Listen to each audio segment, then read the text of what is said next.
Hello, everybody, and welcome to today's episode of Oracles of Theleston, episode 12, A New Year for Theleston. We have Obo Snipe Hunter in the upper left. Thanks for joining us, guys. Hi. Polaris is here. Diggs is having some camera problems, so he's just rocking the avatar this time. And here I am down here in the corner. I think I streamed with the new camera last week, but if not, then yeah, I got to do camera. Anyway, hello everybody, and all of you folks in chat. Absolutely great to see you. Glad to see you all here. Hope you had a good New Year and all of the holidays leading up to it, and going forward from it. And if the Western solar calendar isn't your New Year, that's totally chill. I like all the New Years actually. They're all cool in different ways. Anyway, oh man, so 2016, what a hell of a ride. Tell me about it, man. Yeah, some stuff and some Yeah, things. it started with the death of Revival, and just the deaths just kept on coming and coming. No, I'm kidding. It's not far off Not, the yeah, mark, I was man. thinking it was probably a banner year for the Deadpool speculators. And I don't mean the ones with the Marvel guy. Right. Yeah, So they probably made them some money this year too, now I think Indeed. about it. Yep. So, but out of the ashes rises the new phoenix. yep. So, Indeed. Indeed, Which, yeah, and in fact, that's been basically 2016 for me, honestly. Yeah. Like, just keep my head down, make sure I never get famous enough to worry about dying by the end of the year, but otherwise keep building the dream, Yeah, Fair likewise, enough. likewise for me. Yeah, there were a few moments there that were pretty cold and ashen, but she'll rise again. yeah. So, but in some way, go ahead. I was Nero, gonna say, so I guess one of the big things for anybody who's just tuning in, this is the first episode you're seeing. You don't know what the heck is going on here. You may or may not have heard of this awesome game that it was called Revival. That these cool dudes called Elphonic were trying to do with these other cool dudes called Skyward Star, and unfortunately the cool dudes at Elphonic unfortunately had a little too much going with a little too many different products, and unfortunately had to hand things back over, and they did to Skyward Star, which two thirds of it, right? It's just you three, Yep. correct? Two-thirds Yeah, of it's in the we upper we left actually here. have a fourth silent partner, but he's retired at this point. Oh, right, right. So yeah, they got the rights back for their own game for the most part, and what leverage from the community, and of course with the community we didn't want to see it just kind of die like that. So a lot of us, myself included, just kind of came through and said, hey, we want to help you make this thing happen one way or another, and that kind of led to this new revival of Theleston, as it would be. So let's talk about that a little bit, because I know that that's just kind of a summary of it, but really, what is there anything in particular that you guys would really want to share about all of that, the timing of it, the way it all worked out, how you decided to kind of take the momentum and run with it. Yeah, the whole thing's kind of a little insane, honestly. So your description of what happened at Alphonic was Fairly really accurate. apt. I mean, they were juggling five different projects at one point towards the end there, and Revival just kept losing resources left and right. Yeah, And when we were like, well, we got to do something about it. We got to do something about it. And so we were pushing with the team that we had, but when Czech finally was like, "Hey, look, we can't we afford can't to afford to keep going," yeah we were pay for the production on this any longer. we were kind of like, "Oh my God, what are we gonna do?" We're building for people who don't know, this is kind of Revival was kind of the culmination of 20 years of thought and theory on how multiplayer online worlds ought to work. Ought to work, right? And we were trying something Um, basically entirely different than the current yeah, and so ascendant paradigm. it was effed. Like we were pretty crushed, but we were like, we can't just stop. So Well, what and are we we going to spent do? at that point 2+ years, a year of soft production and then 2 years of actual in office, Yeah, just on Revival. just writing, systems and ideas and, Yeah, at this point, keystone documents, for everything this had, like, world. crystallized, right? Right. Like, and so we realized we weren't going to let it go. But there's also no way, two guys and an apprentice can build an An MMO MMO of any kind, let alone what we were actually aiming for. And Right. so we were like, well, how the hell can we keep this alive and get back to that point? And that's kind of where the current Theleston effort comes from. If we can keep the thoughts of how the world works and the lore of the world And then marry it to idea of the systems systems that we had, Right. and build them in other forms, we can at least keep developing the IP ID and the world. stories Yeah. and build a name. And then, we figured what's the quickest access to a community that will help us to foster this sort of growth. And both of our backgrounds are in tabletop. We were both tournament dungeon masters from Hardcore role players, just way in back general, in the day, just hard. Yeah, exactly. So we have access to that idea and that world. So we just took all of the lore and the ideas for the systems and have been, transmuting them from something built to be a server-based, computer game to something more apt to the table. Yeah, which, ironically, we were like, that shouldn't take any time at all. Yeah, and that was about a year ago. No, not quite, but close enough that it's alarming. Yeah. Yeah. But yeah, we're getting there. Actually, I looked at the player's guide, and I started the player's guide on May 5th with the optimistic idea that maybe it would take a couple of months. Yeah, I remember 3 to 6. I think was our guess. Yeah. Hmm. Well, we hit 6 a while back. So. Yeah.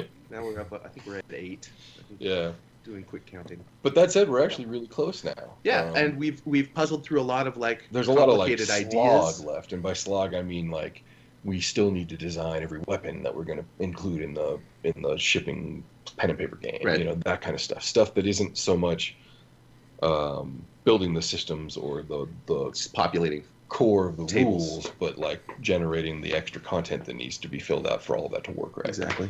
And that's mostly what's left, with one big exception being that we need to finish Magic. Correct. But still, here we are, almost 9 months later. Yep. Yeah. We are almost to the point where we can begin our demo games, and when the shortcut to that, with regard to content that we've already hit on, is that we can create the your stereotypical stock character or pre-rolled character, and then specifically generate the stats for what those characters will have, create another pool for what we're going to need as we move forward through the story, and then just kind of grow from there. And that way we don't have to do a full guidebook's worth of equipment before we can start demo gaming and working the system. Yeah, there was no way that was going to work. Playing with you guys. Gotcha. Now, there's one thing that you said in there that I think it's kind of a funny point, but I definitely think it's worth clarifying.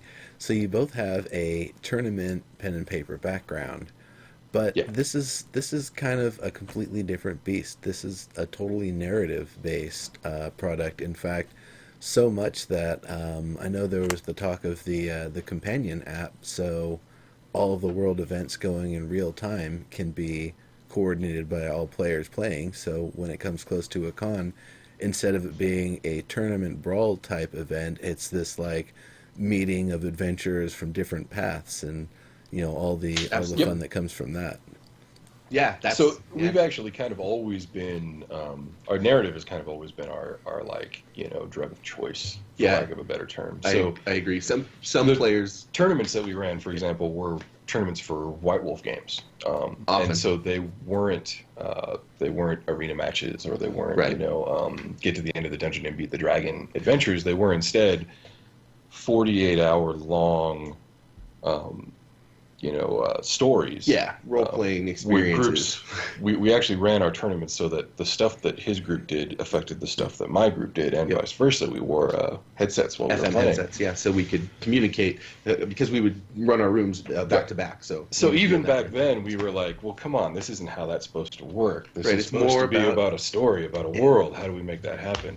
Yeah, not on rails. Well, and so I started in the tourneys doing AD&D, and yeah, I remember the first time I ever ran sort of on a rails. convention tournament was AD&D, and I literally was given a packet yeah, that was like, you cannot deviate right. from what is in here because otherwise you'll break the tournament. You're skewing points, and whereas the White Wolf tournaments, we got to call the shots on the rules, and so our rules for competition weren't who reaches the end of the adventure wins. It was there are awards for stand-up performances. There are awards for key, being a key player, quick thinking, being key players, and so multiple people would end up with prizes at the end of the tournament. Though to be fair, commiserately smaller. But.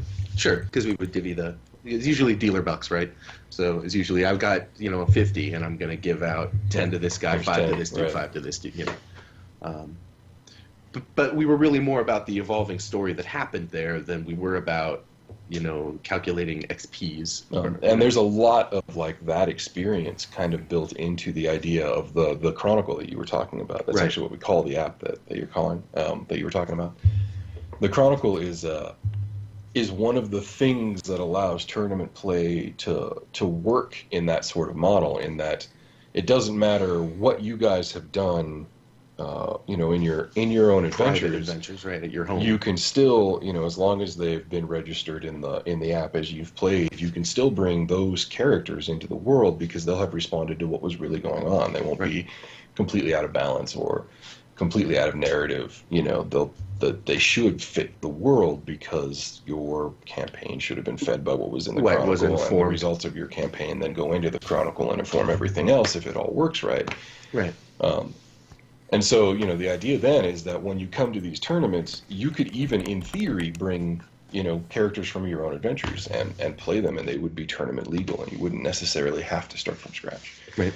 And that idea sort of comes out of, we would have regular competitors in our tournaments who would show up year after year. Every 3 months, are you guys doing a vampire game? Can I use my character from last time? Right. Was asked so many times. And so that's, the kind of stuff that we would like to make that possible. Make possible and easy without screwing everything else up, basically. Absolutely.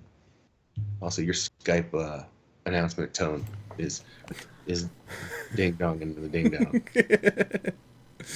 You still have your Skype announcement sounds on. Ew. We use it for business. Yeah, I do too. Sometimes I let that thing flash at me. It's funny. I actually try not to use Skype anymore. Yeah. Well, got to drag you back in every once in a while when it's time to use the camera.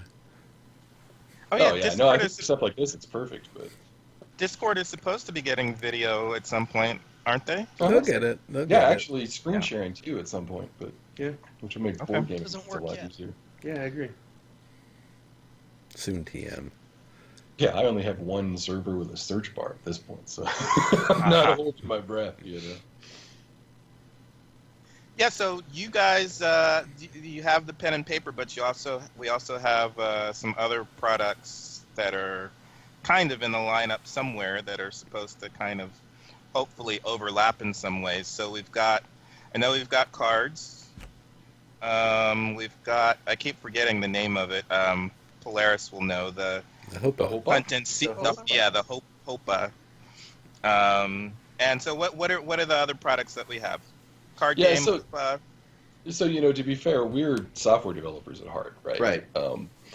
And so I can't resist developing games even when I ought to be doing things like writing stories. And so I figured one of the ways to harness that impulse for good was to try to build off the tech that we have and get a head start on some of our production goals. And so the card app is an example of that. So what it is it uses the divination cards from Revival and allows you to do tarot card style readings. And it's kind of cool. It's evolved from that. It's kind of now this sort of like virtual environment built out of the Revival assets that we've had. And you can read books in it, and you can, eventually you'll be able to tell what time it is in Theleston with the hourglass there, and you can do readings and stuff. We might put a picture of the map, a capture of the map. Once we have the map, on the the map wall. will go into it. So it's a little Theleston-y But experience. that actually illustrates the point of doing all of this stuff. Is it's not just we want to develop apps, so let's develop apps. It's let's make sure that when we're developing apps, we're developing stuff that is useful in the elsewhere. greater Theleston Right. sphere. So the first thing we did was we took the proof of concept of the origin matrix and we built that up so that can then be incorporated into a character creator app. And we have the bare bones of that already, and that's going to be included with the pen and paper release as just sort of a free, hey, by the way, here's a way to generate characters using this program, so you don't even have to roll dice if you don't want to, that kind of stuff.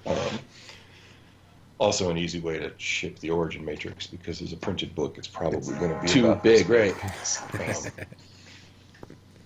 And unmanageable. Like it's a choose your own adventure, like of templated pages. It's not even that it's that much text. It's that many pages to navigate. Yeah.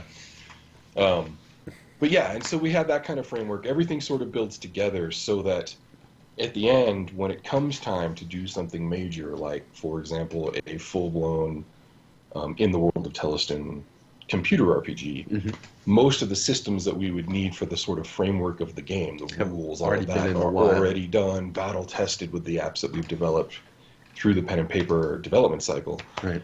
Put in front of you guys and already. using even those systems, because those themselves will be tested in the pen and paper game. And then we can, just keep evolving from there. So the idea is that everything we do, even if it's the tiniest of steps, is always a step in the direction of making the meow, the online world, come back. Right.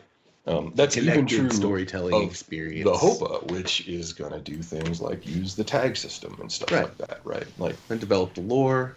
Give you right. Also build the world. Everything, like I said, everything contributes. And so we have like four different software apps that are in various, stages. The HOPA is in pre-production right now. Yep. Cards are getting art currently. The cards are in full production. All we need is plays art. Towards both the application and the physical, and then some polish, and we're done. And that one's going to go through Greenlight, I think, and get up on Steam as a VR app, because we, thanks to the guys over at Razer, they gave us OSVR gear so we can support OSVR now that we know how it all works. Yeah. So wait. So that's the card. The donation cards will be on Steam, is what you said.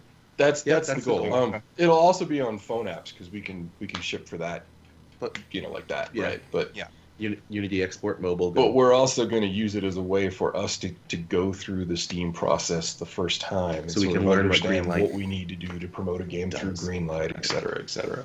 Very interesting. Cool. Yeah.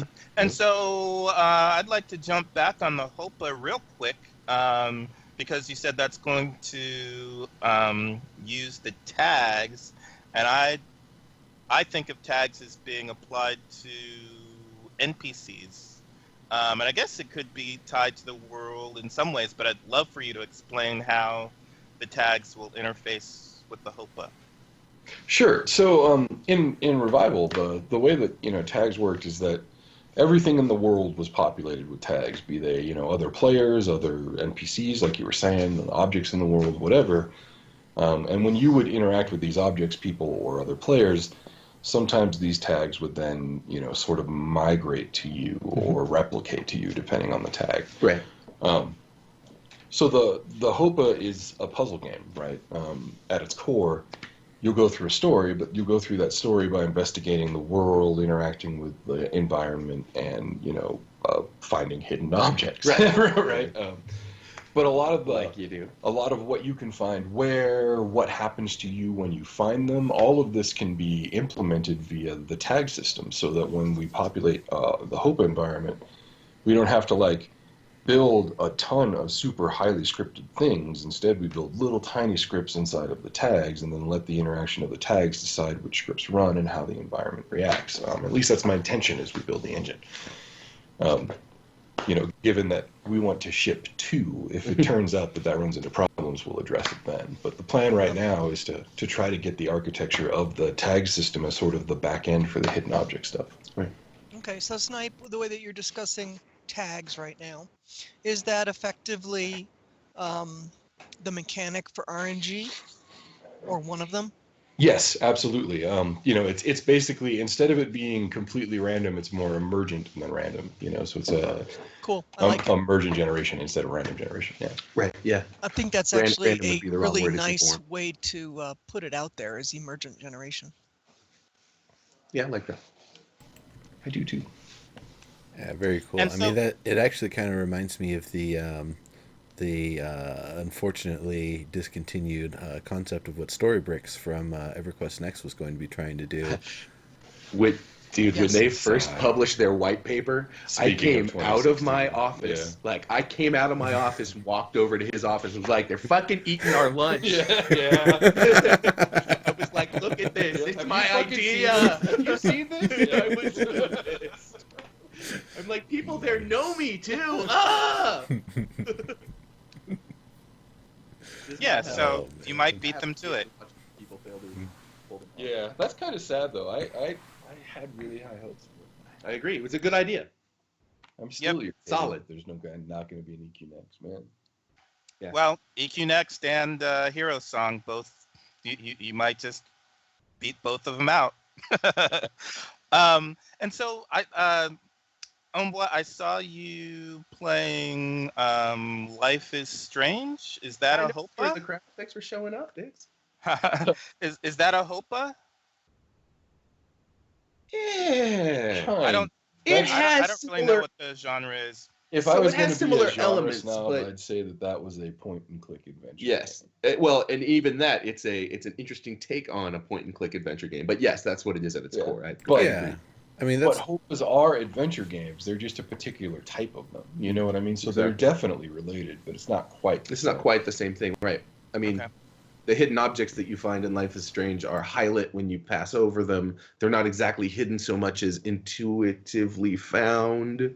Okay. Whereas the Hopa is a little more of a primarily a detective game as well, or a detective narrative and a hidden object game. Yeah. Yeah, So like I- in Life is Strange, they might give you, a puzzle of find a key, and you'll walk around a room, and everything you click on will, in some way or another, subtly guide you to where the key To is. the key, Right? yeah. Whereas in a Hopa, if you have to find the key, there'll be a ton of interactive elements in the world, and the puzzle would be figuring out how to interact with them to expose the key. Yeah. Right? It's never going to be a one click, there it is. It's always going to be, I got to do this to expose this, to do this. To open the or, hidden cabinet Hey, where the it's clue in the is. drawer. I got to open the drawer and rifle through the drawer to Rifle through find it. stuff. Right? I mean, different Hopas have different levels of complexity for their puzzles, but they're all kind of, the object is there, but it's several interactions away. Yeah. Well, and they're meant to be kind of like played on a tablet.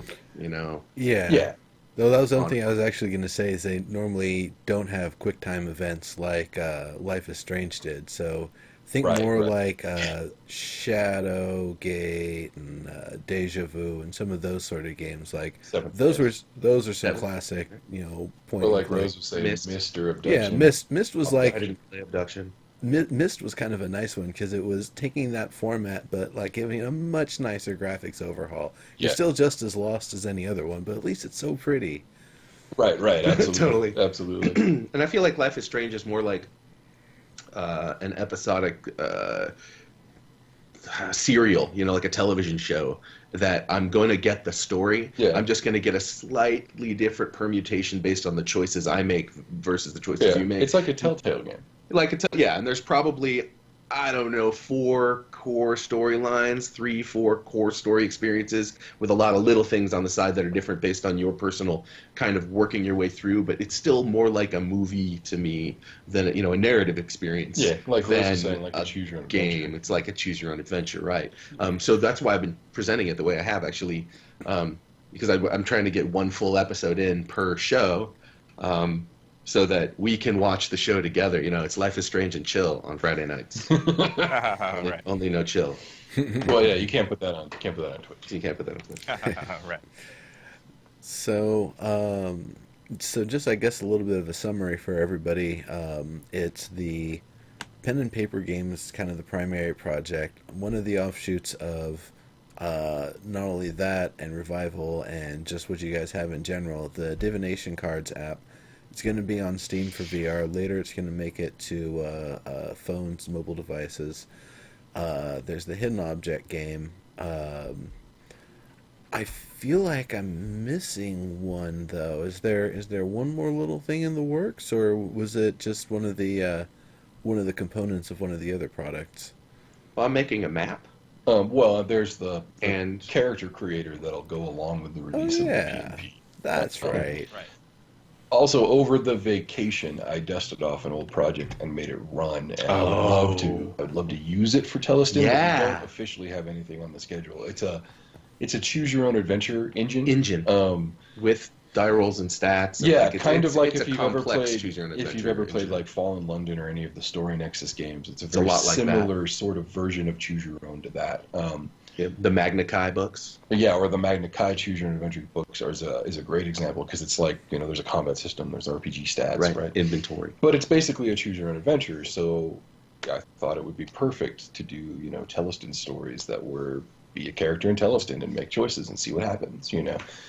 But that said, that would be super time consuming and it's not on the schedule. It's just a thing I did over vacation to get it working for fun. Still, but now that it's done, It's a potential product, yeah. And, it would take some UI work, but we have a lot of the pieces already. We could kind of throw them together. Yeah, actually, I would argue that time there's a consuming pretty issue. decent UI already there because I robbed the Revival website design for it. But Did you yeah, build it it in Unity, or is it? Yeah. Actually, Okay. I originally built it in Unity 3. Yeah. So what happened was I Okay. was going through old files over the break between Christmas and New Year's, and I found this old Unity 3 project, and I was like, oh, wow, I wonder if that even works anymore. And I popped it open into Unity 5, and it's like, hold on, let me upgrade that. Okay, I'm upgraded. Here's the 40 things that are wrong. And I was like, well, wait a minute, I could fix all of these. And so I sat down over the course of that week and just fixed them, and so I have it. But it's not, like I said, it's not like it was anything we planned or anything like that. It was just a fun hobby thing. Yeah, it's a potential product. It's Yeah, well, yeah, and certainly anybody who has an interest in writing a choose your own adventure story, you should get with us, right? yeah, because we have a platform for you that would make it relatively easy. Yep. Very And hey, cool. Theleston, choose your own adventures. Nice. So we had a question here, Paul. Actually, why don't you? There's your question. Oh, how does the actual progress for 2016 stack up against your expectations for the past 8 months? Yeah. Well, I'm Uh, talking about, we already know about the Revival piece, but what about the Theleston piece? Yeah, no, I think things have gone more slowly than we imagined. Part of the Right. problem is that in order to keep the light on here, we we have to do work for clients. We're consultants for the back half of the week, and I think we, if we're being candid, we grossly underestimated how badly that would cut the speed that we are able to produce content. Right. Because it turns out it's more than just the hours that you can spend. You need larger blocks of contiguous time for that momentum to sort of carry you. Right. Yes. And so, we find that the stop and start is really difficult. In fact, most of my weekends for the last few months, I've spent actually working on Theleston stuff to try to catch up because there isn't any other time to do it. But Right. there's no way we're going to meet any of our production deadlines at all If we don't. And so, if by doing it that way, I get Saturday to Tuesday to work on Theleston stuff, and there's way more momentum, and I can get stuff done. That's actually why, for example, the card app went from, God, someday this will work, to, oh, hey, look, Hey. all it needs is polish, and Yeah. in about 2 weeks. The truth is I spent most of my spare time working on it to get it there. But, Getting it to you. but we can ship it, we're close to being able to ship it, and that matters, and that's the kind of momentum that we need to get back, and so that's the focus right now. But yeah, overall, things have been going a lot more slowly. We picked up the pace towards the end amazingly, but then we had a request from our client to spend more time on their project so that they could meet a December deadline. Right. And that sort of took all of that wind right back out of our sails. But thankfully, I had time on the break to do stuff too, and so that helped a little bit. Yeah. But So yeah, we're still behind. I feel like we're behind, but I also feel like we spread ourselves farther than we expected to spread ourselves throughout the year. Because when we began, we were like, we're going to do the cards, which are almost done, and the rule book, and anything else we can kind of just do with that, and then we spread out, and now we've got we put effort. Oh into wow, all yeah, these that's a different big buckets. difference. Yeah, That's a lot and more it was spread. near the end when you were like, I'm going to concentrate on the cards to get the card app done, right? That you made all that progress. Yeah. Because it's like I said, it's time, focus, right? It's about time on target. Yeah, exactly. That's what I mean. And we spent a lot of time throughout the first 6 months or so going, well, we can do this fast. Oh, it's not going fast enough. Well, maybe we can do this fast. Yeah. Hey, So, you can do a little of this, and I can do a little of this. We live and die, by margins that are as thin as a couple $100, and so things like the Patreon are super important. But Right.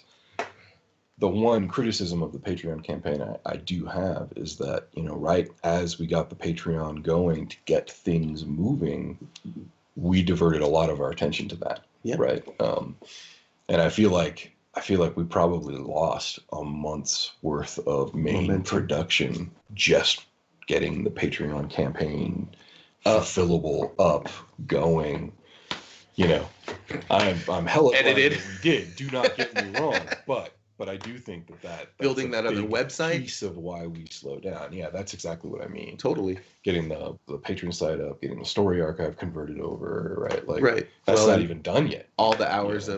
of converting all the stories over to a place where patrons can see them, and The map as an art project. the map as an art project. Well, which I should be done with, but haven't been able to just sit and put large blocks of time in. The first time I could put in like 4 to 6 hours or whatever was last week during vacation. When I was like, no one's in the house, I can just. But you're like at the 95% mark. Right? Yeah, it's Six Sigma all up in here. Yeah, exactly. And so, I think we're hoping to start playing through the prototype in February or March. February. That's the hope. Yeah. So my goal over the next 2 weeks is to basically write down combat, because right now combat's actually at a state where it's playable. It's just not written down. And then to finish the design for spellcasting. Once those two things are done, we can begin playtests, even though a lot of the content still remains to be written in the player's guide. Chris, in the meantime, is considering what he wants to do for his campaign, what kinds of items need to be in it, that kind of stuff. Yep. So that will backfeed into the player's guide and the Theleston guide as we go. But for now, what matters for us to start is the rules for Magic and writing down the combat stuff. So, like I said, next 2 weeks I'm getting that done. And then as soon as that's done, we can start playing. And we figured, we would steal your time slot on the weeks that you guys weren't using it. So our intention is to alternate. Not only does it feed your show, but if we wanted you guys playtesting with us, you so couldn't that you be could streaming. comment, you couldn't be on your show. So if we go back and forth, it feels like we can produce some amount of content between the two of us every week, and B, our show with you guys could feed your show.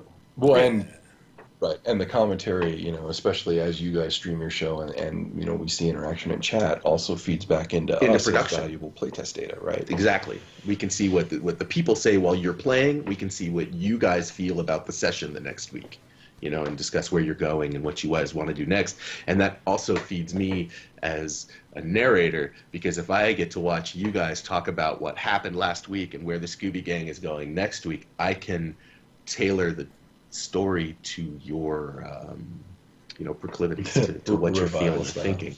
Revival style, right? Yeah. Which was always the intent. So Right. go writer's room on you kids.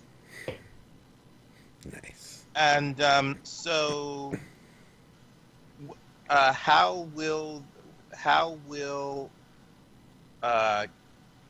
do you envision our character creation working at that point? We'll have the app. What will we be using to get started on that? What will we have available? So we could use the app if we wanted to, though my expectation was that we would basically Set up some pre-rolls. use a character sheet, and then use the character quick create process, because that's already written down in the player's guide. Right. And it's a pretty short. It's the equivalent of the old D&D grab 4 dice and roll, pick the top 3, that's your score for that attribute, move on to the next. It's Right. like, that doesn't work exactly that way, but it's equivalent to that process. Yeah, we could even maybe tailor them based on what kind of characters you'd like to play, but Yeah, so my expectation as far as like running the campaign goes is that, every campaign begins on character creation day. yeah, So we get everybody together. We talk about the characters that we want, the broad themes of what we're going to experience to help us sort of decide what kind of characters we might want. Right. Right. And then we would build those characters. yeah. Well, because the first set of characters informs which stances we draw first, etc. Based on Correct. because we can't develop every stance that we plan before Yeah. we should start playing. 2 weeks isn't enough Right. time. Yeah, exactly. So we Right. need to know what our core characters are, so we can make sure we have their stances, and then the ones that I'm willing to lead you to, or that you want to find, or something. Some others to find and unlock, but to give us some lead time to create the other stances, or Correct. delve deeper into magic or whatever. And in terms of skills, because you just kind of focused on stances, which I kind of think of as combat oriented. And when I think of revival, for instance, some of the skills that I would have been interested in would be like, well, I guess astronomy. So I guess one of the activities that I was looking forward to in revival was like having a dinner party where I invite over a astronomer, and one of the activities we do is look at the stars and do some divination. And I guess if I were doing a diviner character who reads cards, I don't know if I would necessarily need a stance for that. No. Oh, no. So I'm going through that to think about what skills would be available, not just stances, but skills, yeah. What We've written up- revival-oriented skills, I guess, translated Yeah. to Theleston. Yeah. The player's guide has a list of skills in it, I think. Yeah, it's pretty long. We've written blurbs. If not, about it's in the a character lot of them. creator. Yeah. So we have given the skill list kind of a lot of attention. Yeah, and we have Always. pared it down from Revival's original did. skill list, but it's still, 143 skills or something. It was more like concatenation. It was more like these 3 skills don't need to have 3 different scores. Yeah, so let's we'll all just put make them under one. this. Yeah, exactly. Gotcha. But yeah, so a lot of those skills will be in the game. They'll be handled more, for lack of a better term, like pen and paper style, more abstractly than the way Revival was going to simulate them. Right. Where you'll plead your case to your storyteller. Well, I got a skill of this, and it's this skill. Can I do this thing? I want And to then- use this skill to do this. Yeah. Well, that's probably this difficult, so we'll do a skill check against your skill with this difficulty. Let's see what happens. Correct. That kind of thing. Yeah.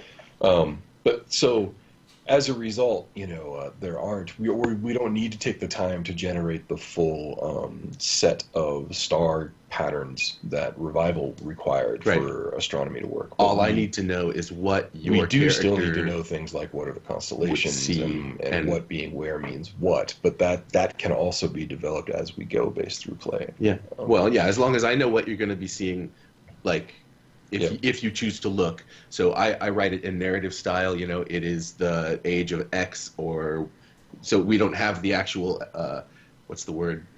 The system digitally built and mapped, so I could just spin it and look. Though you don't need to for the beginning for the stories. I just need to know story-wise which stars are ascendant and what Right, correct. what that means. Right.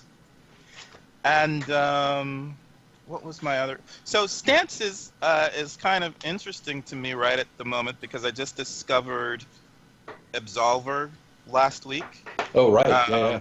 And they have this.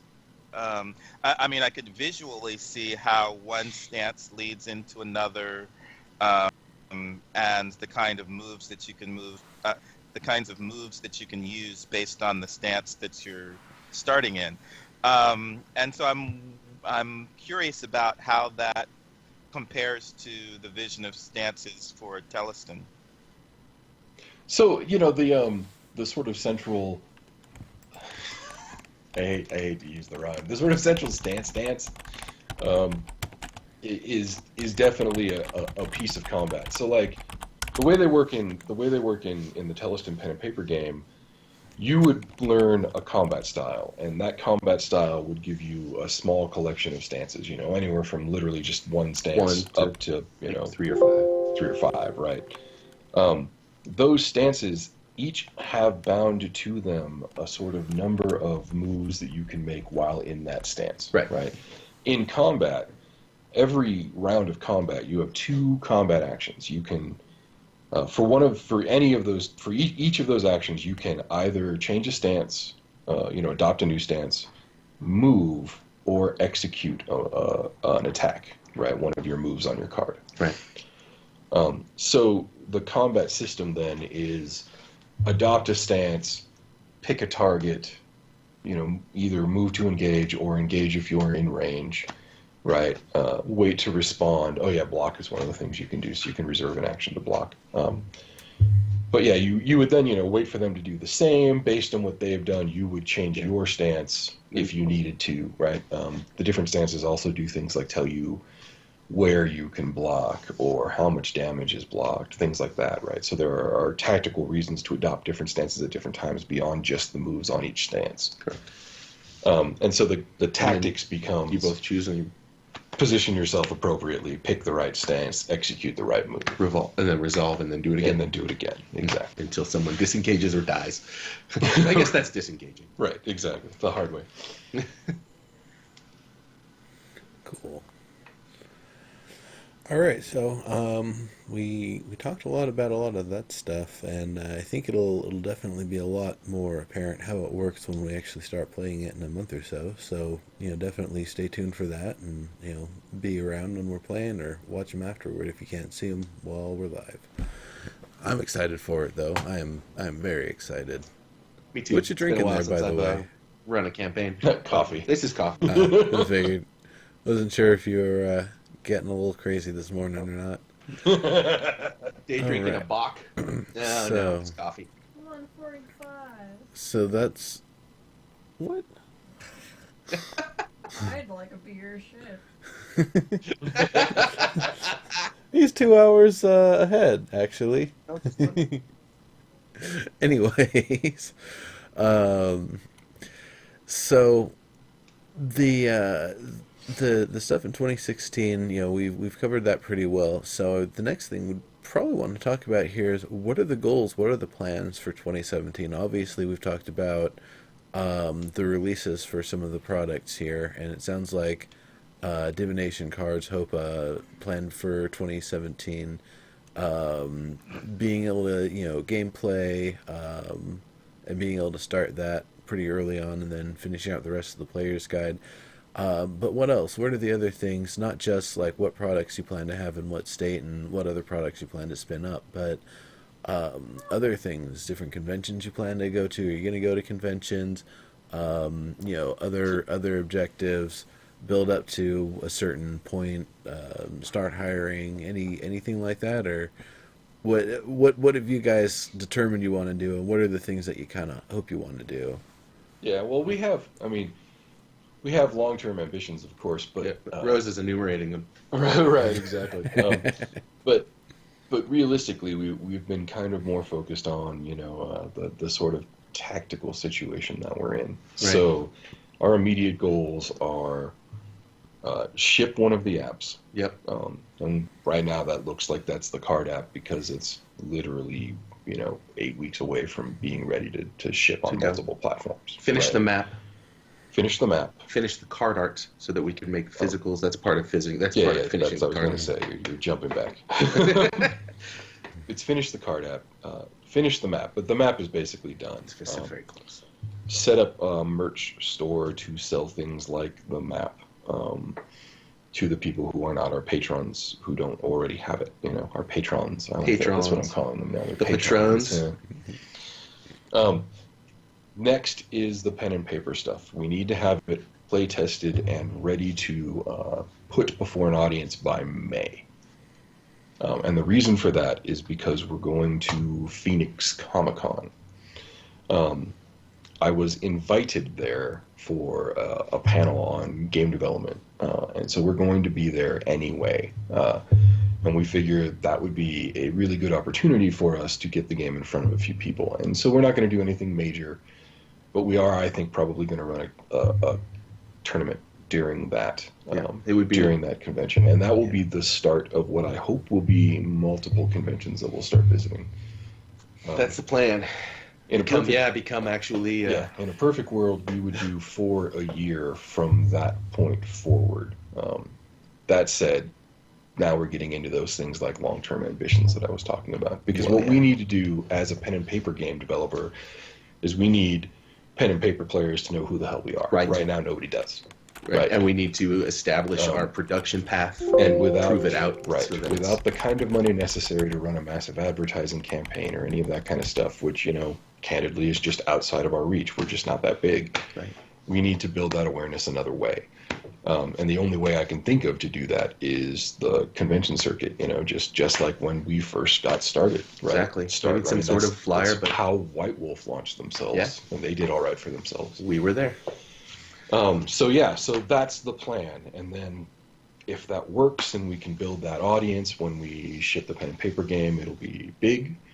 We can use that then to put the Chronicle online. Hopefully we could use that to become less than struggling. Once the Chronicle is online, we become, what do they call that? Software as a service provider. Right. Which makes the proposition of financing the Meow with our efforts significantly more attractive to people. We'll see if that scenario holds true, 18 to 24 months from now that all of this would happen in. Right. But that's the long-term goal, right? Yep. Because as a small company, if we want to build up the $100+ million necessary to make the Meow, we're not going to be able to do that overnight, Space Roberts style. No, we need to at least be cheap-ass games first. We're either going to have to partner with somebody else, which is the fastest way, I think. Yeah. Or we're going to have to slowly but surely build ourselves into the kind of company with that $100 million. Right. And that's 10 years. So that's too fucking long. In my opinion. Pardon my language, I apologize. But, We'll be dubbing in an entirely different language at that point. Right, but, if that's what it takes, that's what it takes, and that's what we'll do. But I would much rather get ourselves up to the point where people know who we are, what we're doing, and the buzz is real for them, as opposed to just a couple of guys sitting in a home office. You know what I mean? We do, Mitamon. It takes time, Absolutely. Even going the shorter route, it's going to take, more than a year. Yeah, Probably two. It actually struck me the other day. And I was in the hospital talking to the nurse, and she's like, "So, what do you do for a living?" And I was like, "I guess I can't say I'm just a video games development consultant anymore, because at this point we're transmedia games in general. Like, we're making cards and tabletop. Moving out of consultancy and into independent development. And into publication. Yeah. Which is a whole new world. And no, I'm not going to sing it. This Yeah, I was tempted, Game but shows for we'll that. leave that one. Well, that's cool. That's a lot of good stuff, and certainly excited to see it. Now, I guess the other thing that I'll bring up, since I know, Snipe, you have a certain desire for making games and stuff whenever you can. Is there any chance that there will be any additional products coming along, or is it more likely than not that you're going to be focusing on these, and anything else would be like the HOPA, kind of driven by the community and given some guidance and the seal of approval with you guys? So for the moment, I'm holding off on what I really want to do in the short term, as far as apps go, because if I start it, you will only see me on dev streams, and that's because what I really want to do is I want to do a classic party-based RPG set in the world of Theleston, with the caveat that every party member can be played by a human being. Right. So that, Like a multiplayer if you were streaming a joint Never night, mind. for example, which is a thing that we do on Saturdays for the people that know us, we just generally get together and game and stream it. you could all be playing different perspectives of the same adventure playing together. Right. With the world of Theleston doing the world of Theleston stuff, where the things you do change the way people react. The Hashtag way, choices matter. right? No, it's a joke, but yeah, exactly, right. The problem is that's a million-hour job, Yeah. and I can't, as much as I want to, I can't open that box yet because it's Oblivion. And tantalizingly, we have probably 70 to 80% of the assets or off the shelf parts already in Unity. Correct. So So we don't own the So it's revival assets. But tempting. Ilphonic owns that. That's what they got out of the transfer at the end of revival. But we do have a license to use those assets for any Theleston related project. So we have a ton of 3D assets. We could build that environment. We totally could. It's just that you would literally not be able to see me do anything else because that's a full-time job for like 30 people, and I'm one guy.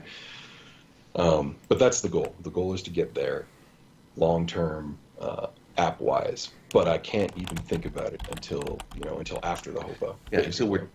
Yeah, until we have some sort of carryover ball rolling revenue. Something to justify it. Yeah. I can answer Serb's question. Yeah, I was going to say there. that's a good question. I think it's a really good question. So Serb asks, are there any specific numbers of players, play session lengths, play session frequencies, etc., that you want to get tested during the playtesting time span? What should we narrators convince our playgroups to do? Yeah, and I think there's two kind of from my narrator's perspective, there's two kind of core ways to play. There's the single session, which is like it's the overnight with the pizzas. It's we're gonna get from start to finish tonight or over the weekend. Very very short session. Yeah, I'm like, you mean like 6 to 8 hours? Yes, Right. I mean not ongoing campaign, right? Episodic. And I think that's a really good way to play this sort of game, where you have a story goal, a narrative goal that you're gonna get to, or you're gonna maybe it's 3 different goals, good, bad, or indiscriminate, or Yeah. But you're gonna sit down, you're gonna jam it out, and when you're done, that's roll credits. Maybe keep your characters for another show later. But then the other way is full on campaign, where you're doing regular play sessions weekly or monthly or whatever, and you're going towards a grander narrative goal. And I think these should both be tested. Likewise with number of characters. I think so. Like my ideal set personally is 6. I was going to say the same. I find 8 to be kind of my upper limit. And if you're gonna go like really low, then you got to go buddy comedy or solo. So you're going, 1, 2, and that's more for your episodics. I think. Yeah, with a game like this, though, I honestly think 4 to 8, with 6 being the sweet spot, is probably ideal. What you would expect. Yep, that's my thought for a traveling company. A solo adventure wouldn't give you access to enough of the because a lot of the skills are complementary, right? Right. This is why I'm saying it's spread yourself episodic. too thin. Like if you tried to be, Theleston's MacGyver, Right. I think you would end up being Theleston's MacGruber instead. You know what I mean? Beetle bomb. like for real. Sure. I think none of your skills would be powerful enough to be useful. Sure, you'd have a ton of skills, but they would all be like, well, I guess I get +1 to my unskilled roll. You know what I mean? And like that's not useful. I think you could play a detective though, probably. Sure, 4 or 5 skills you could probably nurture pretty well. 1 skill, easy, right? But at that point, you're a savant and you're kind of worthless too. Yeah, exactly. But then again, you could. But that's why I think 4 to 8 with 6 being the sweet spot. Yeah, because you get all those crossover interlink. Exactly. They will. If your players are good, they will all have something to contribute, and that's the right number to really keep the dynamicism moving. And for you always have off days. Sometimes your best narrative driving character is just broke up with his girlfriend or whatever, and he's not in it today. He's here, but it's really not working. Other people, then there's enough people that someone will step up and do that, right? So there you go. I agree. So one of the things I was also thinking with the 6 to 8 hour campaigns, those could definitely be the ones that are a lot more like yeah, it's brutal. You know, there's a chance you'll just be batshit mad by the end of it. Your character's gonna need between the sessions for that kind of narrative cool off, cool down, so that way when y'all come back, 2, 3 weeks later, you can, talk about what time has gone on and what Right, you right. folks have been doing, and it could very well be another reset. It's like by the end of it, you're not crazy anymore, but you're back to being broke with not a penny in your hand, just the rags on your back. Start over. Yep. and tales of horror. Right. You have Oh, received yes. 2 tales of terror. So we've got a few questions to go through here. Good one here. Paul actually just asked it. Yep. Well, we intend to do it online, so Oh yeah, so we're looking at we have one of those deluxe licenses to Fantasy Ground. So if there's a Fantasy Ground template we can repurpose to our needs, we might start there. But otherwise, something like Roll20 or any of the die roll plus chat room platforms ought to work for an initial go. yeah, I think you're right. In a perfect world, the GOP app that group out there, includes roll the two. character creator and then eventually the chronicle will actually serve that purpose, so that you could store everybody's characters online. Everybody has access to a common chat room and a common die roller that actually knows Theleston's rules, etc. But that's a long way off. Yeah. That's one of those future ambition things again. But yeah, in the meantime, honestly, just about any of the online role-playing systems that will allow you to freeform roll dice will work. Yep. And that's how we're going to test. Very cool. That way we can play with you. Remember, we want you guys to be our playtest community. Yeah. Hell I yes. mean, how many people can say like, yeah, I got to play with Gary Gygax back in the day? Right. You know, Well, I would I hope imagine that it's a my small name few. someday carries that weight. Exactly. Plus, you That didn't would be rip all cool. of your creatures from all the random toy packs that you could buy in stores or whatever. That's I still know. just the most hilarious to me. Yeah. Oh well, but of course, that's how You get your inspiration That- where you can. That's Yep. That's where it all Yeah. comes from. Is So, well, I call it. Yeah, that's what that is. yeah. So there's a couple more questions we've got here, and then if everybody's looking to stick around a little bit longer, there's a little bit of talk of lore that I know wanted to come up here. So the other remaining questions we have here, with Verde as webmaster, is he able to handle the Patreon and Tellison site maintenance as well as keeping them updated? And I feel like that's unfair to ask without him being here. So you Well, guys can answer for him, but I think that's really Yeah, on well, him. I can answer as his boss. I don't know how he feels about it. But, as his boss, I feel like the answer is yes, except that we want Verde to be on an equal footing with us as a designer here at Skyward, right? And so we often ask for far more than just simple webmastery out of him. Indeed.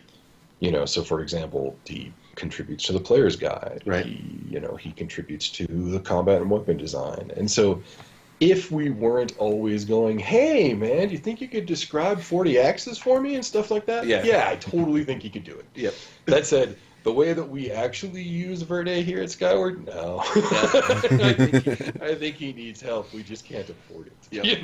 Gotcha. I agree with that. He's doing good. He's doing well at cranking the Twitter though these days. Yeah, he's actually pretty much got that down. Well, he's currently on vacation in Connecticut and still, still yeah. is tweeting Yeah. out my shows. He already did a I Neocon. do think bit that today. yeah, totally. Nice. I do think that Facebook suffers though. Like hardly anybody ever posts to Facebook, and the truth is, just by the time any of us remember, we're busy doing something else. Yeah, that's true. That's true. Yeah, there was actually a reason for my question, which is that we are starting to get people to Theleston who have never heard of Revival. Right. That's so cool. It is so cool. But what they're It's a challenge though. Too. It Yeah. is a challenge now because they go out to the website, they have no idea where to go or what to see. There's a lot to take in that they don't know where to start. And it's kind of like, okay, for this really different audience, the kind of development roadmap updating thing is going to get relevant. So that was actually what prompted my question. Totally. No, and you Indeed. are not wrong.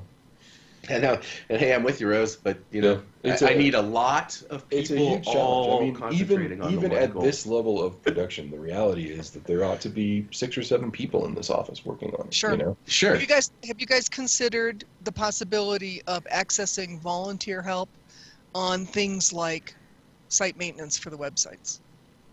I would take it in a heartbeat. Well, I would take it. In fact, there is a member of our community who has editor access for all of the stories that she complains nobody edits, for example. But I'd have to send her more whiskey. right, but I would feel bad about cajoling that person because it's all volunteer. And, Right. and you know that shit like that gets me in the feels, right? For sure. Like, I totally understand the passion. You know, this is my dream project, right? It is a passion project.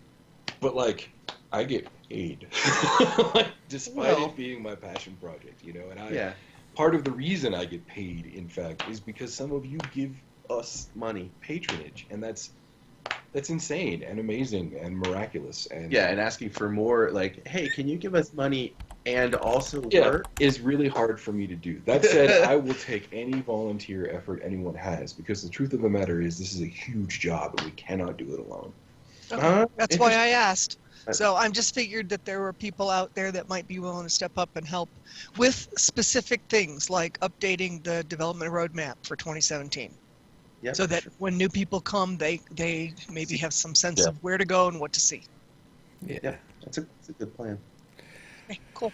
So the other question that we had was from Zero, and that was, would you say you have a better idea now on what to focus production time on? If so, what do you see being your product or your project order to be? And I think you've pretty well covered that, actually.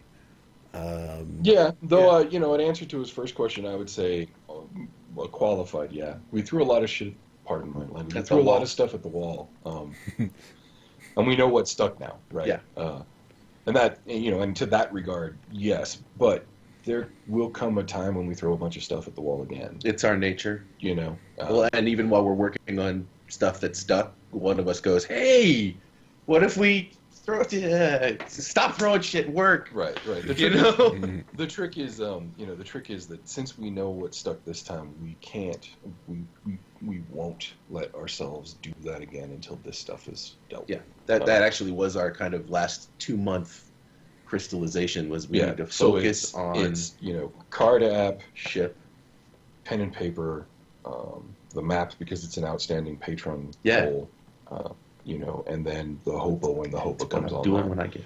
And the HOPA is definitely last in the chain, but that's not so much because it's the least important of what's in the chain. It's because realistically, professionally, that's a 9 to 12 month project after pre-production, and the HOPA hasn't left pre-production yet. So, and it's all volunteer I'm not pre-production. too worried about its place on our schedule at the moment. You know what I mean? Yeah. Well, and the labor that's going into it, as I just said, is volunteer. So it's not yours or mine so much as we look over it and go, "Yeah, that's all heading in the right direction." Yeah. I'll pick up the engine work once everybody's happy with where we are.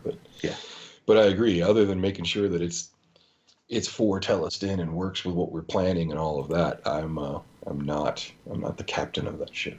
Correct. Cool. You're just a marinero. Molto capitan. All right. So I know there was something about lore that either Diggs or Pool or Omba or someone was saying about. So what's this all about lore? Pool, I think you were the one bringing it up. Yeah, someone had a lore question. Well, I'm thinking Sword Saint has some questions stashed for the lore section of today's show. He definitely keyed in on you saying that on the fireside. So That's true. I saw that too. Oh yeah, I haven't seen him around today. How we roll now. Oh, he's here. He's here. Oh, cool. I must have just missed him. Yeah, I saw him when he popped in. Well, let's see. We do have a question. There you go. First one Oh, out. hey. Oh, that's funny. It's not a lore question, but that's all right. So, I don't know if you are if you're familiar with some of the other folks that pop into our chat from time to time, but one of the regulars is a gentleman who goes by the name of Comrade Headclot. He pointed me to an ongoing development project of a open source MMO framework. And so I have not done much with it because it's another one of those open that box too far and it turns into a black hole and you'll never see me again projects. But the thing that I was talking about, Sword Saint, is this framework. And I've been kind of looking at it to see if it will do what we want it to do, and if so, how much work will it take. And I actually think that when the time comes, either this framework or something like it is where we'll start. Because A, it's royalty free, Yeah. which is great. But B, most of the Nice. contributors are people we've heard of. They're industry people who are just Right. doing this on the side, just, in a sense like we were at first, right? So And they're I solving- respect the work being done and the types of problems that they're solving. They're solving the right? problems that we would have the most trouble solving. But that said, I have not actually written any code using it yet. I've just been talking to them on their forums and looking at their Git projects and stuff like that. The other thing that I was looking at is on the business side, and we've been really intensely looking at the way Fig's new publishing model works, with the idea that when it comes time to do one of these larger scale projects, something like Fig may be an avenue for way us we to can get some investigate. funding, right? And actually, It's like micro investment plus kickstarting. yeah, it's crowdfunding plus micro investment plus traditional publisher investment, but that Right. traditional publisher is in exile. right. So it's not really a traditional publisher anyway, right? But also, we know some of the people at an exile, and so Right. we have some amount of respect for them, and it seems like a really cool deal on the outside, but I haven't gotten a chance to talk to any developers who have used it yet, which is sort of my next step, because I don't like to buy the hype. So before I even Gotta put do my your investigation. toe in that pool, I want to talk to somebody who's already swam in it. You know what I mean? Yeah, that makes sense. So, I guess here's a big lore question that I have. Will at any time in 2017 we learn about things off the kind of the area that we know of right now, just the Gray Shore and what's that one up there? Anakafa. Yeah, I was gonna call it collage. It's like, wait, no, that's not. Collage is half of it. Yeah, collage is half of it. I was close, but yeah. When are we gonna know more about like anything off of or outside of Beyond there, or is that one's gonna Well, there's kind a- of be off the map for a little while?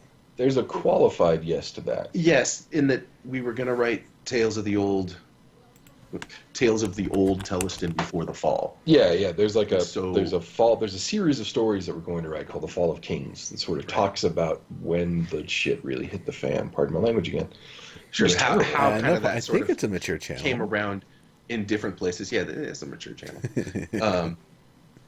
But so those stories will come from places all over the world of Theleston, because they're supposed to show these different perspectives of how, the Dark Ages sort of fell into being. Right. And we certainly want to get those into production throughout the next year. So Yeah. those There's will sort of dark Arthurian legend. It's interesting. Yeah. It's a cool idea, but we actually haven't written those stories yet. Were there kings before? Why are there no kings now? That sort of story. Yeah, and a lot of them don't come from this place. So Yeah, and I've been imagining, as I've been putting down like ideas, I've been imagining it as a sort of a Telestone and Black Mirror in a way. you right. know? Yeah. Exactly.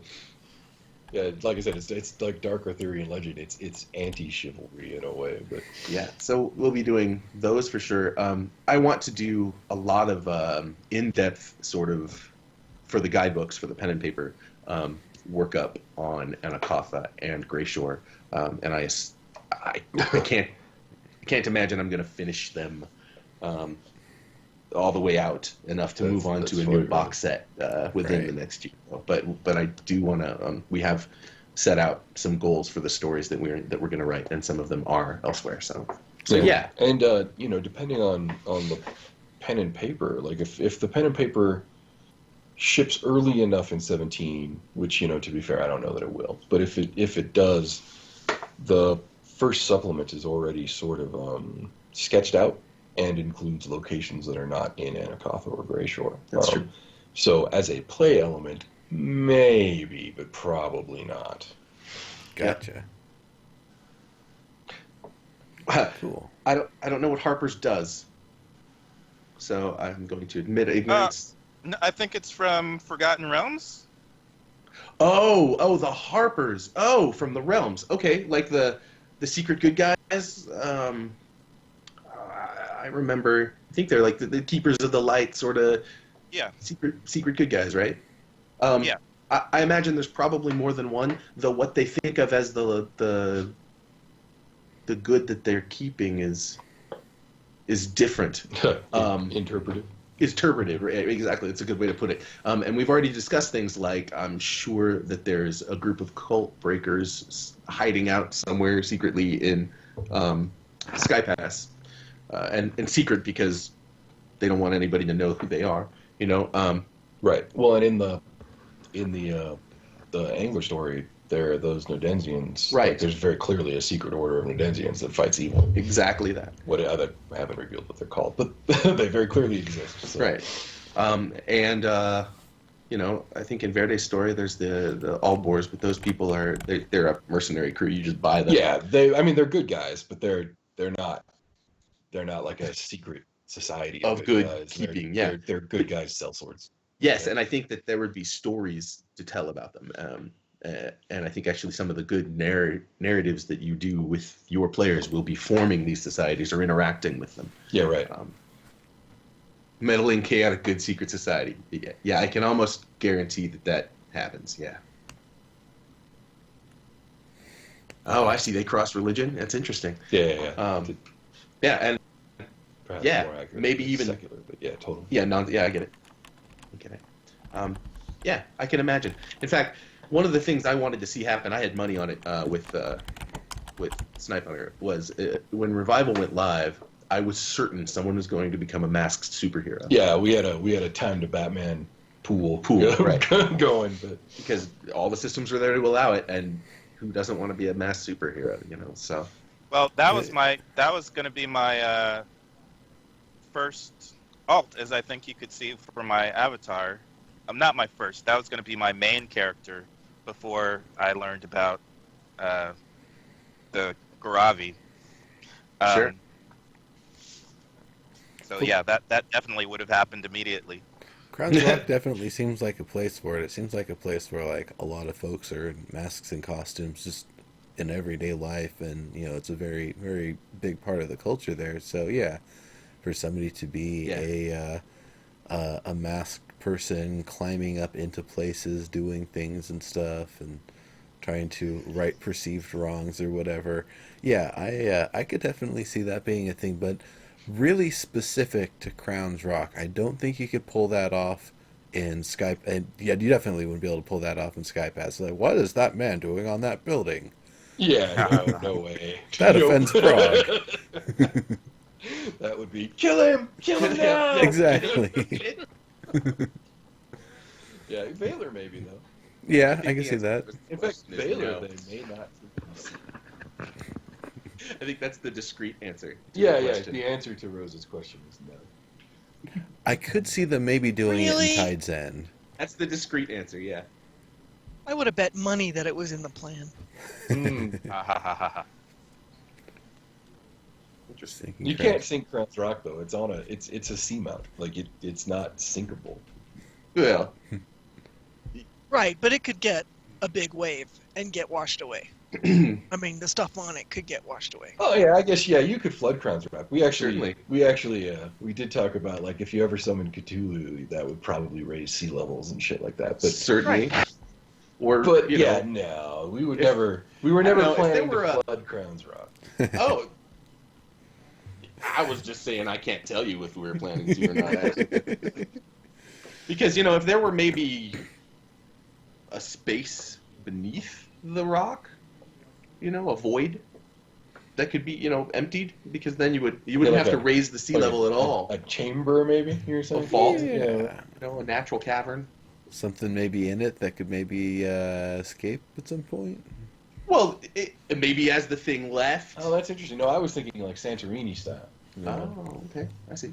That's also cool. Yeah, because you could blow the island up, I suppose. Well, yeah, we don't have a lot of that sort of explosive, but something. No, could- I meant like as a volcano. Oh yeah. Yeah. Oh, Santorini exploded. It was a volcano. that's right. You're right. You could do that. That would leave behind something in the water. Yeah. I'm just thinking it's a really, really, really deep sound. You could probably fit the island in it if you were to break it into pieces. I didn't really take it as being a kind of Hawaii-like island, but I guess it is kind of a little archipelago it's part of, isn't it? Yeah, exactly. Absolutely. Exactly. There's a lot of shoals out there. It's interesting. It's Yeah, it's topologically it's interesting. topologically interesting. I may have looked at a few examples in geography to construct the way that it's all laid out. That makes sense. Taking cues.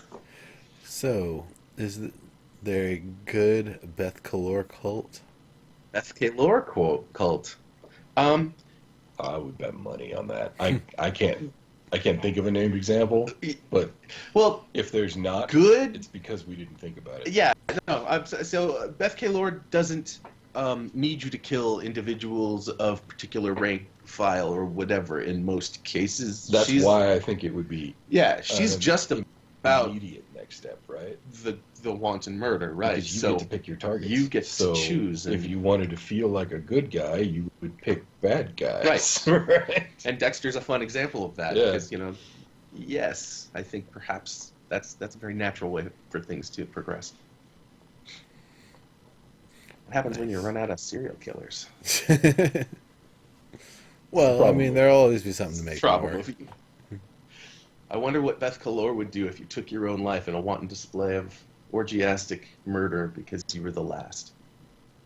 Mhm. That's an interesting story. You probably get a high five out of that. They write a poem.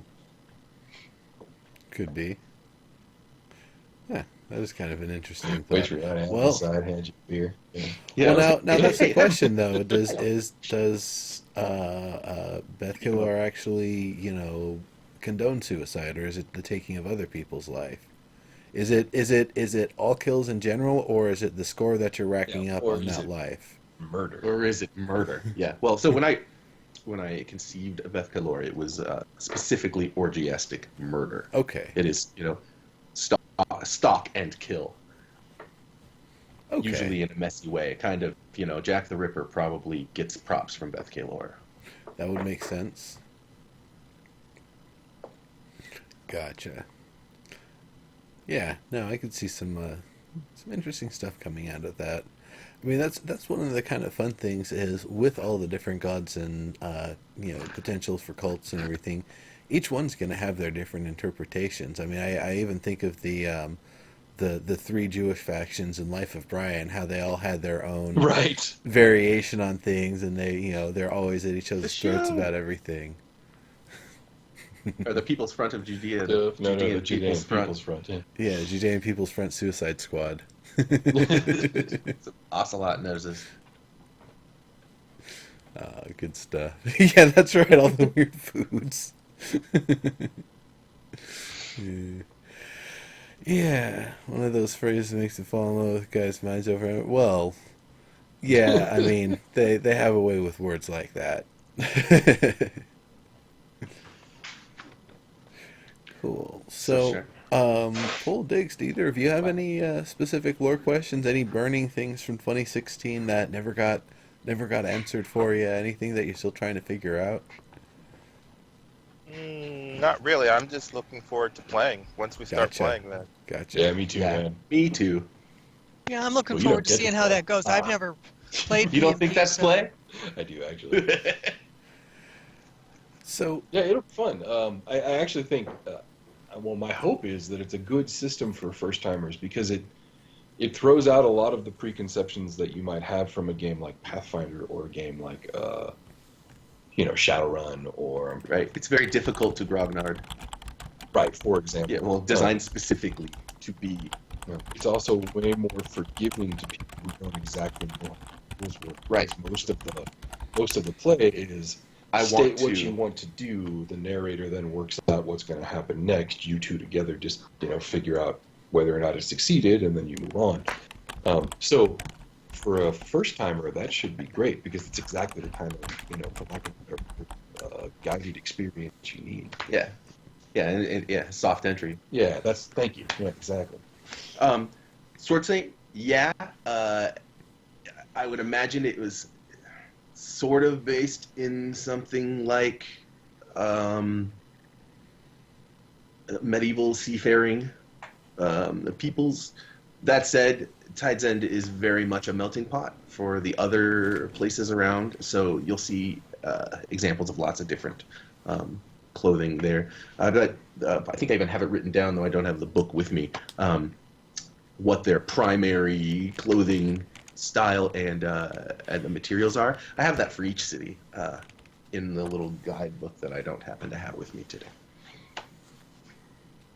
Oh, you didn't bring your book? No, I didn't. Oh. Ethnicity? No, actually, so ethnicity is an interesting question that we've kind of discussed a few times. Greyshore is not a huge island with regard to overall area. And likewise with the with Anakotha, even that included, it's not a giant span of space. And a lot of the peoples of these regions have all, before the dark time, Yeah, there had was a all time already, when it was, for lack of a better word, metropolitan, right? Where there Right. was a lot of, cross travel. cross travel, trade, etc. So they're examples of most of the main genotypes kind of in each area. Anyway, the where they came from, I articulated kind of a very long time ago, but even that's been muddled by time and calamity, actually, in one major case. Yeah, I see. So something kind of maybe not necessarily lore related, but magic related that I've been wondering about is when it comes to actual visual depiction of what the runes look like. Obviously, to make a book that tells you how to draw them for storytelling purposes or otherwise is going to be about, or maybe about 10 times as big as the origin matrix in book format. So that's something I've been wondering about. Is that the sort of thing that will be committed to an app of its own, using many complex sets of rules to allow people to come to what a spell would look like? The GM inputs like what the parameters of the spell are, and then it gives you the rune based on what type of what realm of magic you're using there. So you can actually, like, the players can actually have a legit spell book that they've traced all of their spells in, for the coolness factor. Because I know players Yeah. would love to do that. Yeah, absolutely, I agree. It would be cool. We were talking about making templates that you could copy out, just the blank template of the spell thing with some nodes on it, just as a thing. So you could do that, but we didn't. We haven't delved into developing that too deeply. No, Just how the you would do it. mechanics are The mechanics relatively easy. Yeah, well, and we did always think that narrators, once they knew the mechanics, could make up their own too. Their own stories. Yeah, for certain. Part of the gimmick is that no one on Theleston knows for sure whether or not they know every symbol. Correct. So you could always, in theory, add more. But that said, in the game, the mechanic for placing spells would be easily translatable to an app, given that it was the spell minigame, the spellcrafting minigame from Revival. Right. The mechanics are the same. Yep. We just hadn't really thought about making an app. It could be done, though. But yeah, so our intention as far as the book goes was to publish what we call the core set of symbols, which is just floating around in a document somewhere. Publish the symbols for each of the three magic languages for that core set. Yeah. So that's probably 8 or 9 pages worth of symbols and how to draw them, plus the thaumagrams, and then in the spellbook section of the narrator's guide, would just be thaumagrams with using those symbols for these spells. So, here's what a fireball spell looks like with these symbols. Right. And then we would leave it up to the players or the narrators to build more if they needed or wanted them. Right. So that way we wouldn't have to publish a complete, compendium of magic. Correct. Yeah. If you mean magical languages, it's 3 in the first box. Or Yeah. first book. Right. Yeah, which does not preclude there being more later, but that's the core Lost, set. Arcana, or other stories. Or whatever. Yeah, It's just the core. I forget the exact number, but it's like 30 something, low 30s of symbols for each of those languages. So it's like, call it about 100 symbols total. Yeah. Cool. So we have another question here. How many languages will be in the book?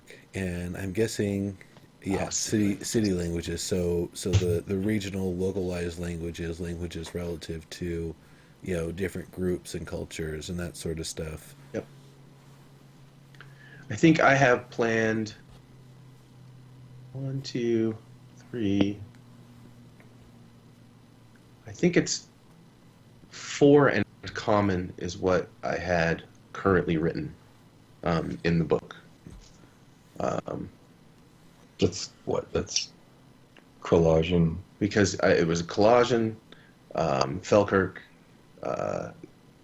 Terse, Common, and Garabi. Oh, I thought Terse was common. That's why I was off by 1. That's why I was like, what? Yeah.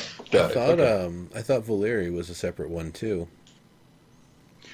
No, I think I didn't make them have their own language. That was actually something I was kind of wondering about. Is if you're from Because they're Falkirk, modern. would they're you modern set. know like both the common language and the language of Falkirk? Falkirk? Or- yeah, Probably. Yeah. because that's Very likely. That's my That's- thought. well, then yeah. that- and that- in the story that I'm writing, the character does. yeah. Well, that was the thing I always wondered is like, well, then if I'm one of the slaves that's been captured in Valyria, if they don't, or in Valar, if I don't speak, Valyria or whatever, I'm going to be in trouble. But if there is no Valyria language actually represented, then I kind of don't have to worry about that hurdle because everybody can understand me. So I would Right. make a case for that one to be a separate language. So I have elements in the map is where they're represented right now of the language of the native people that lived on that plain before Valar was founded. Okay. And I haven't named that language, but I have elements of it in the place names on the map Okay. that are because I have both the common name and the native name written out. Okay. Mostly in response to Sword Saints questions over the past few months. There are 2 sign languages too, but I don't think we're going to include them in the PnP. Other than if you have this skill, you can use one of these 2 languages. Yeah, I don't know that I'm actually going to put a whole finger language in. Yeah, but there are 2. Oh, and I'm certain. I'm certain of that pull. And no, what I meant by Valyria is that the Valar was founded by people who were Animist and from elsewhere, Right. As well as other people, all in kind of a group that came there to found their city. So they just used the other languages. The language of the indigenous people is, as of yet, unnamed. But I wouldn't call it Valyria because Valar is a name that the colonists It would be older than gave that. it. So their name for it would be different. Gotcha. Okay. That makes sense. And there are several cants, I guess is the best way to put it. Yeah, secret languages. Dialectical, like slang dialects. Yeah. Crown's Rock has one for its thieves and cutthroats and murderers. Alchemists have one. But that's more like jargon, than a full-blown language. Yeah, and you can just kind of expect that any subculture group is going to develop, a cant, right? Yeah, that makes sense. I mean, even knitting, there's certain terms and phrases and techniques that if you're talking knitting with someone and you don't know those phrases, you'll be like, "Hey, like, is this guy really What knit, language or was that? Yeah. what's up with this guy?" Any subculture. And then the question: how many languages how are languages and jargons differentiated in terms of source material? I would take a languages- guess on this. Just real quick is jargons are really more specific to a role or a job or a profession, versus languages are more the universal terms by which people would communicate over an area. Right. So there in the pen and paper game there is a skill called linguistics that you can use to learn other languages, and you can use it to learn, the thieves can't, for example.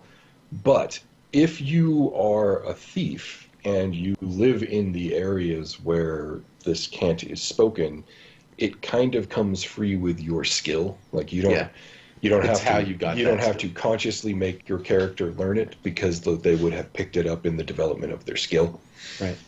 And so you sort of get it for free. Whereas to break into that language from the outside, you would need to use linguistics to sort of tear that language apart Yeah, and parse what's understand being what said. what the slang refers to and that kind of stuff. So there is actually rules for how to make the linguistic skill checks to learn languages you don't understand, and they would cover things like cants, like jargon. But the difference between jargon and languages is that if you are a practitioner of that skill, the jargon comes to you free of charge. That one, yeah. Cool, that makes sense. Nice.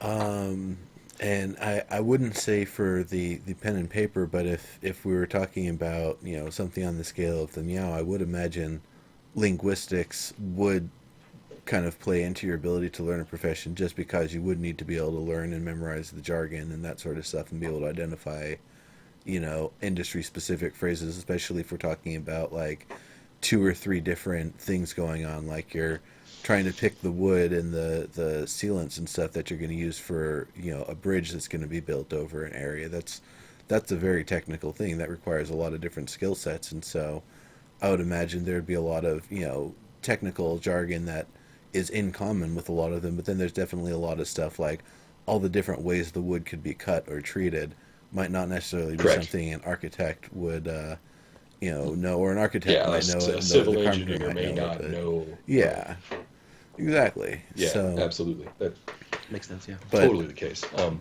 in fact, in Revival, it was going to go a step further in that ooh, if you didn't know the language being, if your character didn't know the language being spoken, the text was scrambled and the font was replaced with a gibberish font. Yep. nice. So you wouldn't know what they were saying. You would get hash, and worse, it was hash you couldn't cryptographically analyze because Right. it wasn't the real words; it was hash. You know what I mean? Intended. Nice. And so you would need either someone to teach you the language, or you would need to use linguistics to try to absorb the language to eventually break through that hash and see what Right, was and being see said. what the actual words were. Yeah, that way I didn't have to create a actual Yeah, syntactical cryptographic language. syntactic Yeah, language. exactly. Right. Because I was out on that. I was like, yeah. Fair enough. Let's see. Meow. Yeah, oh yeah, for anybody who isn't familiar, MEOW stands for Multiplayer Online Evolving World. No, Multiplayer Evolving Online World. You got that mixed up there, Rose. You mixed me up. Otherwise, it's some sort of weird not cat sound. But yeah, the idea for anybody who's not familiar with it is that it's not meant to just be the conventional MMORPG where it's more or less a theme park, or a theme park on rails, sometimes even with some amount of additional PvP or raid content. But it's pretty much the same experience for everybody. Those NPCs will always be there giving those quests, unless an expansion, later down the road, some major one-time thing causes that character not to be there anymore. Instead of that, it's more of a world where everything changes, everything evolves, actions actually matter, and there's actual progress. If you cut down a tree, that tree's been cut down. It's not like, a harvest node that you can come back to the next day or in 5 minutes or whatever. That all the things. Somebody else has to plant a tree, and that tree has to grow back in place Right. before that happens. It's a role-playing destination. Yeah. A place you go to be a cool character. More Westworld than Westworld. Though when you keep on bringing up, Westworld, I know you guys have mentioned it here and there. It always makes me think that's more like a show that would exist in the world of tomorrow. environment rather than Right, really anywhere right, else. And I think totally. that would actually be a great kind of tie-in to have that game within a game sort of thing. Because I think it'd be three Theleston layers at exists that in the point. world of tomorrow. However, it's a enclosed environment run by the company. That would be hilarious, though. Like if you somewhere in the world, the Theleston is a door. Open the door, World of the and it's a Iron service Way. tunnel. You know, World right, of- right, exactly. That would be awesome. That would be great. That's fun stuff. Yeah. Let's see. I think Sword Saint kind of ran out of questions. I don't know. Haven't seen any in a few there. We're going a little long here, and I kind of expected that we would. We haven't had a show in a little bit here, and start of the new year, we had a lot of stuff to cover, and figured this would be a kind of a good introductory episode to kind of promote over the next little bit to help get people's attention about the play sessions once we get them going. And of course, everybody that's watching, anybody who does watch this later, feel free to help, promote, spread the word, tell your buddies. That's the only way this thing grows is if we spread the word. So definitely, if it's something you're passionate about, or people that either your old high school D&D buddies you still keep in contact with, or whoever, let them know. This is kind of an interesting new direction, especially since it is such a different sort of, a dynamic break from a lot of the other things that is more narrative driven, narrative based, really could be played without dice if you wanted to. And I think that's one of the things that makes it so exciting and so interesting, is that the pen and paper itself just, it's taking things in new directions, not just rehashing the format of a pen and paper with a different rule set and different type of content, or a lack of content that you fill in the blanks like GURPS, which I thought was great. But instead, no, it's you've got a world, you've got events that are going on once the compendium, is that what you were calling it, the compendium app, once that's going, what was that? Chronicle, that's the one. Once that one's going, you guys are going to be able to get everybody on the same page for the most part, and that, this is a whole bunch of stuff. I would say pen and paper is not necessarily I'm not going to say it's an old format, but it's old enough that we've seen its tricks, we've seen the rules, we've seen how it's been developed and redone by everybody. And like what we were thinking with Meow, what that was going to do, or the Meow, I should say. This is, I feel, taking things in a bold new direction that really it's showing that there's still room for innovation and new designs and new ideas in a space that is otherwise pretty darn saturated at this point. Thanks, man. Yeah, that's the hope anyway. We appreciate it. That is the goal. There's Sword Saint has another question. It's a pretty good one about timeline, and we did decide that the pen and paper was basically on the timeline that we wrote, because that's where we have all the content. But we move forward each year, and once the Chronicle's going, it will be a ticking clock with the arrow of time. That said, as a narrator, you can choose any time slice we've already, defined.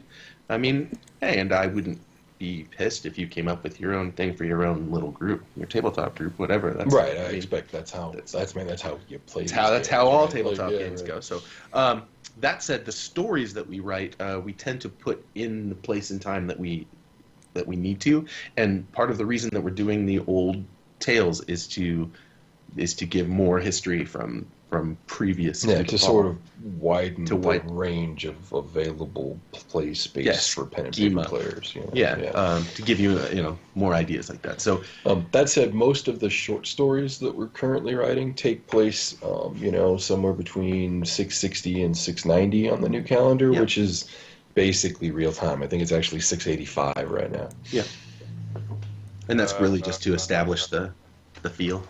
Yeah. What? So what year's the Theleston playtest taken? And new time, new Yeah, I was New going to say. Reckoning was 384, 380. No, we're farther along than that, aren't we? Here, hold on a second. I will tell you. Exactly. Open the timeline Yeah, document. that's what happens when you don't bring the book. Type bang time. um, It is currently 10:42 p.m. Nodensgaard, the 10th of Numan, in the year 685 during New Summer in Skypass. There you go. cool. Oh no. So the Hopa was a little ways off though. It was that in the past, if I'm not mistaken. Yeah, It's correct. supposed to be a couple hundred years in the past. Yeah, and that's also kind of exciting. I mean, the idea that everything's going to be, canon as much as possible, but to do that, when somebody's got another project going, that, for them to check in with you guys to make sure that, hey, does this fit in? Is this approximately correct or whatever? And that's really great because we've seen with many different products over the years how many variations, the fan fictions, the actual licensed versions of things. We have what, 3 different Spider-Man reboots and like 4 or 5 Batman reboots in the movies or Right. something. Yeah, So- retconning is generally not real popular. Yeah, Yeah. exactly. So I like the fact that everything's going to be, as much as possible to remain canon, to be something that you can look at as all as one part of the same sequential timeline Yeah, realm that's of important to us, existence. too. Yeah, I agree. I'm I'm a lore nerd, and I one of the things that I actually am finicky about is internal consistency, specifically internal consistency in an IP. It should make sense within itself. Yeah. It shouldn't get to the point where you're like, well, wait a minute, why don't you just Accio that guy's fucking eyeballs or his nuts if you really just want to pressure him, Accio ball sack. Wow. Well, and I that's- think the other thing that's interesting is by I'm having just these saying. at different timelines.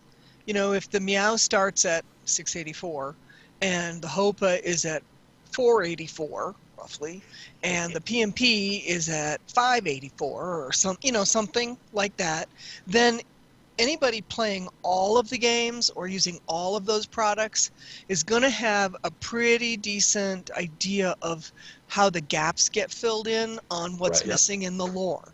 And if Yep. you Right. don't play those games, you're not going to get that info. Right, Because you'll that's just the get only your way slice. it's going to come out. Yeah. I think that's pretty cool, I do too. personally.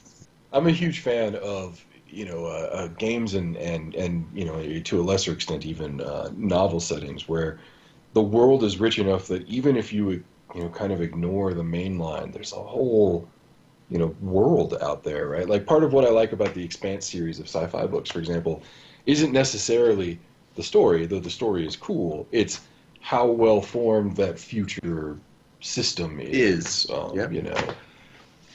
Because Well, like and the discovery process is kind of like, well, I call it Easter eggs, but Yeah. when it's behind, back in the past, it's still got that Easter eggy quality that the Right. explorer in me just loves. totally. Yes. It's And like, I'm- I don't know what that is, but it's so cool, and I want to do it again.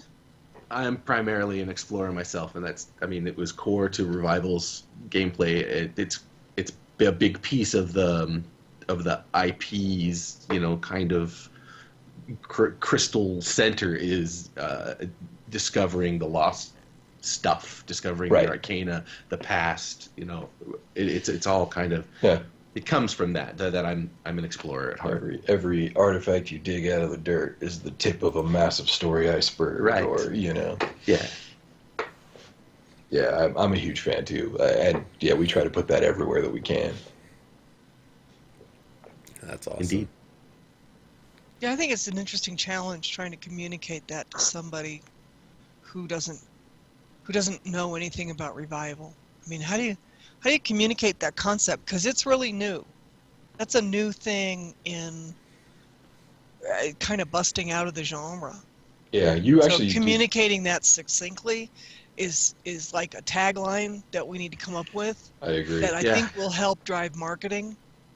I think one of the challenges, in fact, is that people will ask me what I'm working on, and I'll explain, and I'll lay out, the collaborative world pitch, the idea of developing history and the importance of legacy and building new narrative, and Right. and their eyes sort of glaze over, and at the end of it, they usually walk off either not understanding a word I've said, which is my bad, or not believing a word I've said Yeah. because it sounds Right. impossible to Yeah. them, and it's just like, well, I don't know what to tell you, You man. have to show them when it's done. But yeah, it's Yeah, I think it's that's a an huge- interesting challenge to try to come up with a way It's to a huge describe problem it. that we have even partnering with other people, right? Like, Ilphonic was awesome for taking the risk that they did to start working on Revival, but candidly, not everybody at Ilphonic Believed it could right? be done. Like it even, took yeah. it took us working there for God, several months before some of the people that worked there came around and were like, oh my God, I think we could actually do Yeah. this. Oh, now that I've seen your system, And they were written like out, working with us every day, and it took that long. It's a tough sell because nobody believes it can happen. Right. But God damn it, we need to build it so it can it happen. can happen. Yeah. Absolutely. Yeah. And don't see any other question. Oh, well, there's the one about if it's 200 years early, does that mean that paladins would be in the Hopa? I'm certain there are holy knights out there somewhere. People who armor up and do that stuff for God. Sure it happens. Those guys, huh? They just got to fix their God. Yep. Oh man, and that's the part that I think is the funniest is, it wasn't, I don't feel like it was played up enough in D&D, but the idea of paladins of different gods, like if you're a paladin of god A, you might be like the default out of the character book paladin. Right. But if you're a Sure. paladin of god B, well, it should be more like the clerics or whatever, where it's like, well, you'll use that god's weapons and that god's, type of magic and Sure. that sort of stuff, and you should role play it to get more benefits that the DM will give to you because you're role Absolutely. playing.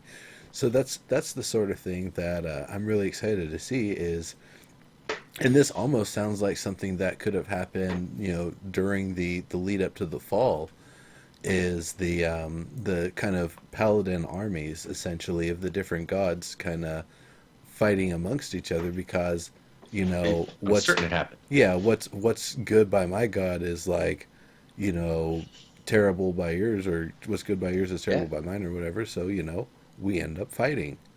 Absolutely. Yeah, absolutely. Well, and even in one of the first in the screenplay we wrote for Ilphonic in the original pitch, like that was there was a battle at one point there where there were godlike beings on the battlefield amongst the people fighting, and yeah, absolutely, it happened. It's part of why the fall is the fall. This Right. is- Yeah. It's part of the reason why it was so catastrophic. The Yeah. power levels were insane. Gotcha. Very cool.